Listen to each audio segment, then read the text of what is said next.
అమరావతి రాజధాని విషయంలో ఈ మధ్య వైసీపీలో చాలా రకరకాల భిన్నాభిప్రాయాలు వచ్చాయండి. జగన్మోహన్ రెడ్డి రాజధాని అమరావతికి కట్టుబడ్డాడని, లేదు మూడు ముక్కలాట ఆడతాం మేము ఇంకా కూడాను అని చెప్పేసి కొంతమంది వైసీపీ సోషల్ మీడియాలో కూడా జగన్మోహన్ రెడ్డి 500 ఎకరాల్లో అమరావతి చాలని ఆ విధంగా రకరకాలుగా భిన్నాభిప్రాయాలను వ్యక్తం చేస్తున్నారు. ఇప్పుడు మనం ఆ విషయం మీద కొంచెం కూలంకషంగా చర్చించుకుందాం. జగన్ ఎందుకు సెట్ రైడ్ అయ్యాడు, అమరావతి విషయంలో జగన్ సెట్ ఎందుకు మారింది, ఇంతకు మారిందా లేదా అనే విషయం ఇప్పుడు మనం తెలుసుకుందామండి. వైసీపీ అధినేత పులివెందుల ఎమ్మెల్యే ప్రతిపక్ష హోదా లేనటువంటి ప్రతిపక్ష నాయకుడు జగన్మోహన్ రెడ్డి గారు ఇటీవల మీడియా సమావేశం పెట్టి అమరావతికి 500 ఎకరాలే ఎక్కువ అని చెప్పి సంచలనం లేపారండి. దాని మీద విపరీతమైనటువంటి కామెంట్లు, విపరీతమైనటువంటి చర్చ జరుగుతుంది. ఆంధ్ర ఏంటిది 500 ఎకరాలు చాలంటున్నాడు ఆ మహానుభావుడు. బెంగుళూరు ప్యాలెస్ కి, తాడేపల్లి ప్యాలెస్ కి, ఇడుపులపాయ ప్యాలెస్ కి దాదాపుగా 100 ఎకరాలు 200 ఎకరాలు పైచిలుకుంటాయి. కానీ ఆంధ్రప్రదేశ్ రాష్ట్రం 6 కోట్ల మంది ఆంధ్రుల విషయానికి వచ్చేటప్పటికి ఇతనేంది ఇలా మాట్లాడుతున్నాడు, ఇతనికి బాధ్యత ఉందా లేదా అంటూ చర్చనీయాంశం జరుగుతుందండి రాష్ట్రంలో. ఈయన మూడు ముక్కలాట అంటూ విశాఖపట్నం ఋషికొండలో 57 ఎకరాలని గుండు కొట్టించి పెద్ద పెద్ద ప్యాలెస్లు నిర్మించుకున్న మహానుభావుడు. బెంగుళూరు ఎలహంకలో 75 ఎకరాలటండి ఆయన ప్యాలెస్. తాడేపల్లిలో మటుకి ఎందుకో కర్మగాలి 5 ఎకరాల్లోనే ప్యాలెస్ నిర్మించుకున్నాడట. ఇంకా కోల్కతాలో, చెన్నైలో, బాంబేలో అయితే కనుక పెద్ద పెద్ద ఖరీదైన విలాసవంతమైన భవనాలు నిర్మించుకున్న జగనన్న ఆంధ్రప్రదేశ్ రాజధాని విషయానికి వచ్చేటప్పటికి 500 ఎకరాలే ఎక్కువ అని కూస్తా ఉన్నాడు. మొత్తం మీద జగన్మోహన్ రెడ్డి ప్యాలెస్లన్నీ కలిపితే 200 ఎకరాలు పైచీలుకుంటుందని అంచనా. ఇంకా చెప్పుకోవాలి చూస్తే అందరూ భయభ్రాంతులకు గురయ్యే విషయం ఏంటంటే ఇడుపులపాయలో వైఎస్ సమాధి 1200 ఎకరాల్లో ఉందంటండి. అది కేవలం వైఎస్ సమాధి నిర్మించిన ప్రాంతం. సమాధికే 1200 ఎకరాలు పెట్టిన మహానుభావుడు అమరావతి రాజధాని 500 ఎకరాలే చాలంటున్నాడు.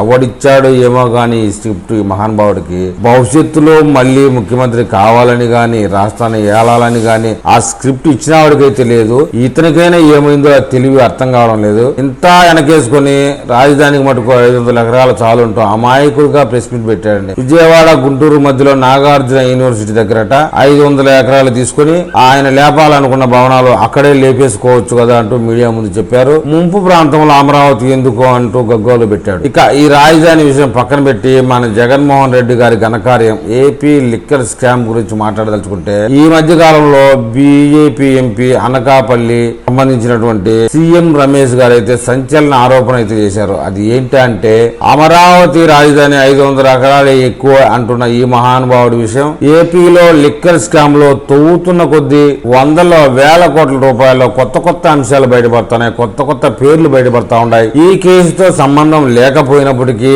విచారణకి నన్నైతే గనక సిట్ అధికారులు పిలిస్తే సీఎం రమేష్ అని అతన్ని నేను విస్తుపోయే నిజాలు చెప్తాను అంటూ వ్యాఖ్యలు చేశాడు. లిక్కర్ స్కామ్ లో వేల కోట్ల రూపాయలు స్కామ్ చేసి ఆ డబ్బులంతా బంగారం రూపంలోకి మార్చి టన్నులు బంగారాన్ని దుబాయ్ పంపించేసి అక్కడ సెల్ కంపెనీలు కొన్ని ఏర్పాటు చేసి ఆ సెల్ కంపెనీల ద్వారా మళ్ళీ ఏపీ రాష్ట్రంలోకి దిగుమతి చేసి బెంగళూరు రియల్ ఎస్టేట్ పెట్టుబడి పెట్టి అంతా వైట్ మనీ గా చేసేశారు. తాజాగా చూస్తే మళ్ళీ ఇంకో కుంభకోణం వెలుగులేకు. ఉదాహరణకి సైబర్ నేరగాళ్లు ఏ విధంగా అయితే జనాల దగ్గర కొల్లగొట్టిన డబ్బుని మూల్స్ ఖాతాల్లోకి మళ్ళిచ్చి ఏ మూలంలో ముసలోళ్ళ ఖాతాల్లోకి, ఏ లేబర్ వాళ్ళ ఖాతాల్లోకి డబ్బులు పంపించి 100 రూపాయలు 2 రూపాయలు కమిషన్ ఇచ్చి వాళ్ళకి ఆ అకౌంట్లోంచి లక్షల రూపాయలు డ్రా చేసి వెళ్లిపోయే సంఘటనలో మనం సైబర్ నేరగాళ్ల దగ్గర చాలా చూసాం. సేమ్ టు సేమ్ అదే విధంగా Jaganmohan Reddy AP liquor scam ఉందనేది సిట్ తేల్చిన వాస్తవం. ఆ విధంగా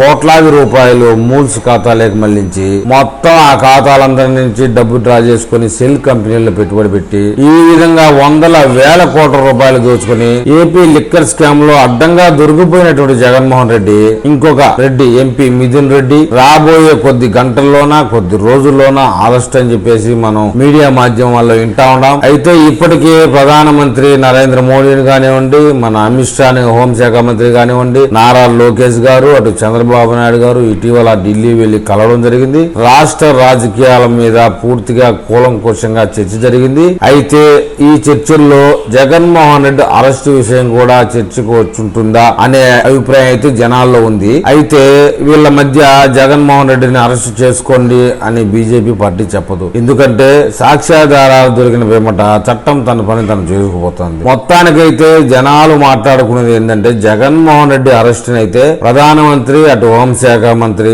దృష్టికైతే తీసుకువెళ్లడం జరిగి ఉంటుంది అని పక్కాగా మాట్లాడుకుంటా ఉన్నారు. ఆచితూచి వ్యవహరించండి, సరైన సాక్ష్యాధారాలుంటే అరెస్టు చేయాల్సిందే అంటూ కూడా వాళ్ళిద్దరు హితవు పలికినట్టు సమాచారం. కేంద్రం కూడా మీరు జగన్మోహన్ రెడ్డిని జైల్లో పెట్టుకోండి అని చెప్పదు. చట్టం తన పని తను చేసుకుపోతుంది అంతే.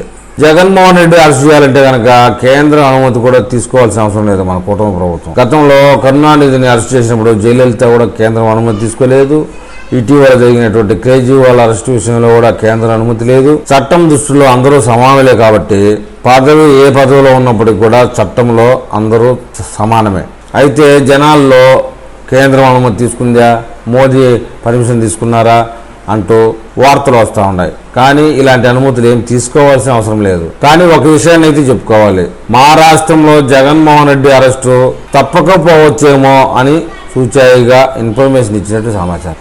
ఇలాంటి విషయాల్లో కేంద్రం ఎప్పుడు కూడా గోడ మీద పిల్లిలాగే వ్యవహరిస్తుంది. కేంద్ర ప్రభుత్వం అయితే 2014 నుంచి 2019 నుంచి 2024 దాకా జగన్మోహన్ రెడ్డి అవినీతిని, జగన్మోహన్ రెడ్డి చేసే అరాచకాలని చూసి చూడనట్టుగా వదిలేయడం వల్లనే రాష్ట్రం ఇలా తగలబడిందన్న విషయం మన తెలుగు వాళ్ళందరికీ తెలుసు. ఆ కారణం చేతనే ఆంధ్రప్రదేశ్ లో అనేక రంగాల్లో అవినీతి పేరుకుపోయిందనేది వాస్తవం. ఆ కారణం చేతనే జగన్మోహన్ రెడ్డి లక్షలాది కోట్లాది రూపాయలు దోపిడీ జరిగిందనేది వాస్తవం. లిక్కర్ స్కామ్ కాదు, ఇసుక కుంభకోణం స్కామ్ కాదు, పేదవారి పేర్ల మీద 1 సెంటు భూమి అనే దాని మీద స్కామ్ చేసి 7,000 కోట్ల రూపాయలు దోచేసినటువంటి ప్రభుత్వం. ఆంధ్రప్రదేశ్ లో కొన్ని మట్టి కొండలు కూడా కనపడకుండా పోయాయనేది అతిశయోక్తి కాదు. పర్యావరణ అనుమతులు ఉల్లంఘించి కేంద్రంలో ఉన్న గ్రీన్ ట్రిబ్యునల్ ని హెచ్చరించి వారి యొక్క హెచ్చరికలు కూడా పట్టించుకోకుండా కొండలే మాయమైపోయాయి. విజయవాడ ఏరియాలో గాని, మన కడప జిల్లా ఏరియాలో గాని, మన పెద్దిరెడ్డి గారు మదనపల్లి ఏరియాలో గాని,